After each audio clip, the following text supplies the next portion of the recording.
ज़रूरत। अगर मैं पूछूँ ज़रूरत क्या है, तो आप सबकी एक अलग अलग ज़रूरत होगी। किसी को बिज़नेसमैन बनने की ज़रूरत, अगर कोई ऑलरेडी बिज़नेसमैन है तो उसे सबसे बड़ा बिज़नेसमैन बनने की ज़रूरत। अगर कोई स्टूडेंट है तो उसे नौकरी की ज़रूरत। अगर कोई स्ट्रगल कर रहा है तो उसे सक्सेस होने की ज़रूरत। ये ज़रूरत सभी लोगों की अलग अलग होती है। ऐसा ज़रूरत क्यों होता है सबको?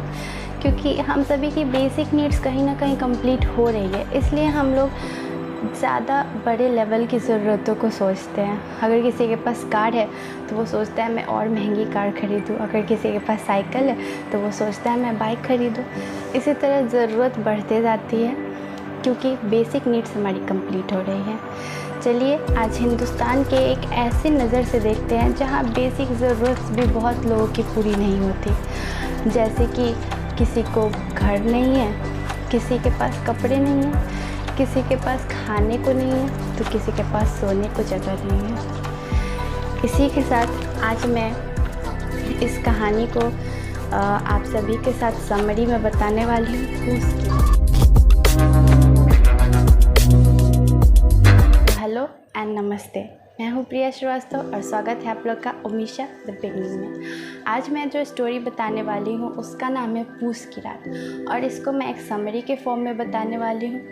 पूस की रात मीन्स विंटर नाइट बोल सकते हैं आप लोग, ठंडे की रात या फिर जाड़े की रात भी बोल सकते हैं। पूस की रात एक कहानी है प्रेमचंद द्वारा लिखित।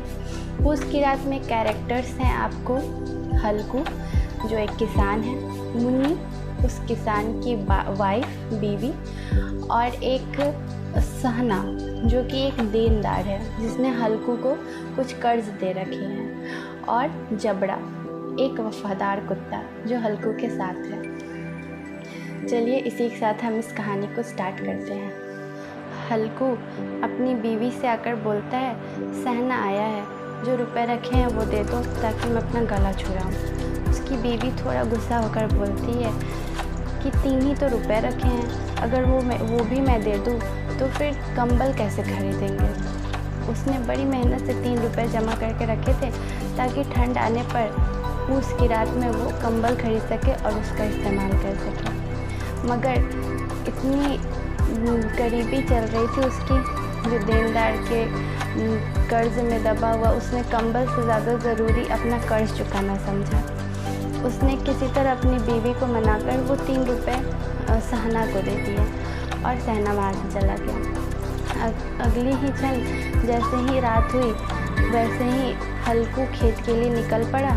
वैसे ही उसका कुत्ता जबड़ा उससे आगे दौड़कर खेत पहुंच गया। हल्कू ने आकर जबड़ा से कहा, तू मेरे साथ साथ क्यों चला आया? क्या यहाँ खीर पूरी बट रही है? जबड़ा ठंड के मारे बस कू कू किए जा रहा था। हल्कू ने जबड़ा से कहा, कल से तू मेरे साथ मत आना वरना ठंडे हो जाओगे, मतलब ठंड लग जाएगी तुम्हें। जबड़ा कुछ नहीं कहा, बस कू कू किए जा रहा था। दोनों को ही ठंड अपनी चपेट में लिए जा रही थी। जैसे जैसे ठंड बढ़ रही थी दोनों सिकुड़ते जा रहे थे और ठंड में दोनों बात किए जा रहे थे।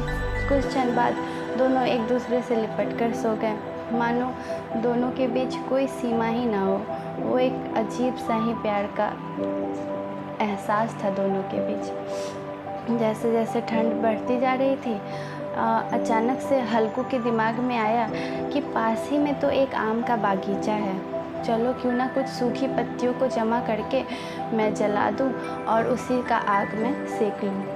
हल्कू जाता है और बगीचे के पत्तों को जमा करता है और आग जला लेता है।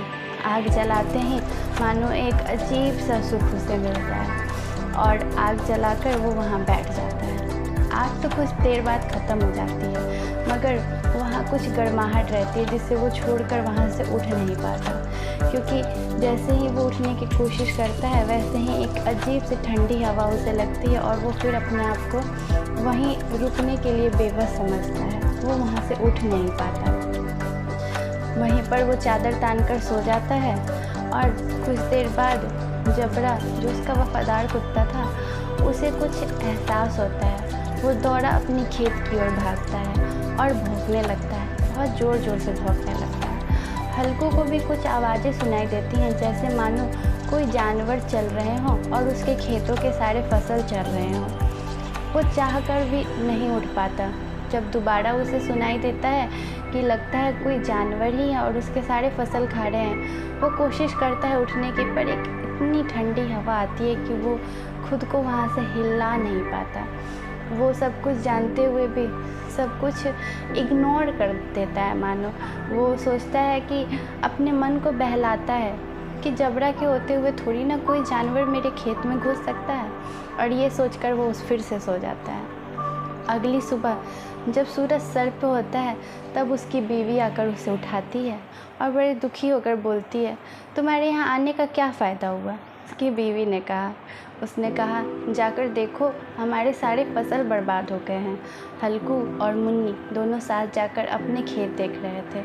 मुन्नी बहुत उदास होकर अपने खेतों की ओर देखे जा रही थी।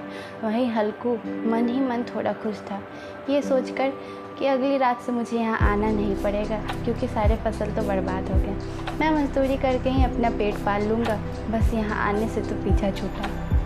तो ये थी समरी मुंशी प्रेमचंद की कहानी पूस की रात की। आई होप आप लोग को ये अच्छी लगी हो। ये कहानी एक किसान की मजबूरी की है, उसकी ज़रूरत पूरी ना होने की है।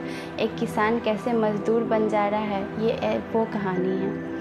अगर आप लोग को ये समरी अच्छी लगी हो तो इसे लाइक करें, शेयर करें, सब्सक्राइब करें। Thank you for watching.